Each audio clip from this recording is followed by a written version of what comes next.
Balasaheb शेंदुरकर sir, नमस्कार. आज या 98व्या अखिल भारतीय मराठी साहित्य संमेलनाचं जे संमेलन चाललेलं आहे दिल्लीमध्ये, की जे 1954 नंतर पहिल्यांदा होत आहे. आम्ही ज्यात भाषेचा दर्जा मराठीला मिळाल्यानंतर पहिल्यांदा ते होत आहे. नरेंद्र मोदींच्या हस्ते त्याचं काल उद्घाटन झालं. इतक्या भव्य दिव्य समारंभामध्ये आज तुमचं नीलमताई गोरेंच्या हस्ते प्रकाशन झालं 2 पुस्तकांचं, आणि तुमचं खूप खूप अभिनंदन. आणि थोडंसं ह्या 2 पुस्तकांचं कोणतं प्रकाशन झालं याची थोडीशी माहिती थोडक्यात प्रेक्षकांसाठी द्याल ना. नमस्कार.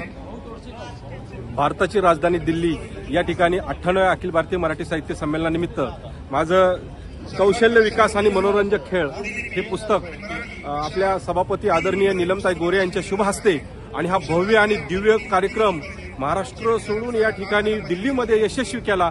असे संयोजक आदरणीय संजय नहार साहेब या कार्यक्रमासाठी उपस्थित होते. अनेक साहित्यिक होते आणि त्यांच्या सगळ्यांच्या शुभ हस्ते माझं कौशल्य विकास हे 7वं पुस्तक या ठिकाणी प्रकाशित केलेलं आहे. या पुस्तकामध्ये मी शालेय विद्यार्थ्यांसाठी जे काही छोटे मनोरंजक खेळ असतात त्याची माहिती याच्यामध्ये ठेवलेली आहे. कारण त्या मनोरंजक खेळ खेळत असताना एखादं कौशल्य त्याचं डेव्हलप होतं आणि त्यातूनच ऑलिम्पिक दर्जाचा एखादा खेळ तो खेळतो. आणि म्हणून या पुस्तकामध्ये ऑलिम्पिक खेळाडूंचा परिचय व्हावा.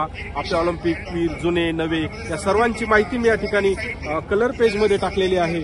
अभिनव बिंद्रा असेल किंवा आपले जॉलिंग थ्रो म्हणजे भालाफेकपट्टू आपले नीरज चोप्रा, परत मेजर ध्यानचंद, त्याचबरोबर कुस्तीमध्ये ज्यांनी वैयक्तिक क्रीडा प्रकारात मेडल मिळवून दिलं भारताला असे खाशाबा जाधव, अशा प्रकारचे. त्याचबरोबर पॅरिस ऑलिम्पिकमधली मनू भाकर की जी महिला असून तिने 2 मेडल आपल्या देशाला ऑलिम्पिकमध्ये मिळवून दिले.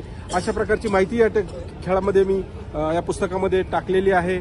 आणि छोटे छोटे खेळ त्यातून कौशल्य, आणि मग एखादा खेळाडू हे असं पुस्तक वाचून किंवा शिक्षकांच्या मार्गदर्शनाखाली एखादा खेळाडू हा ऑलिम्पिकला जावा हा माझा हेतू आहे.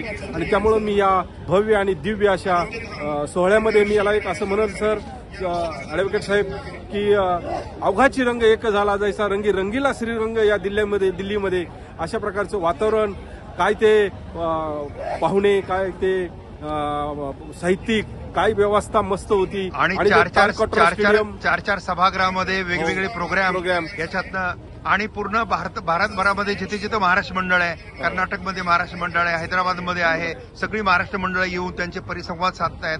खरंच एक खूप मोठी ही जे ज्ञानाची यज्ञ होता, ज्ञान यज्ञ ज्याला आपण म्हणतो, तो यज्ञ इथं होता.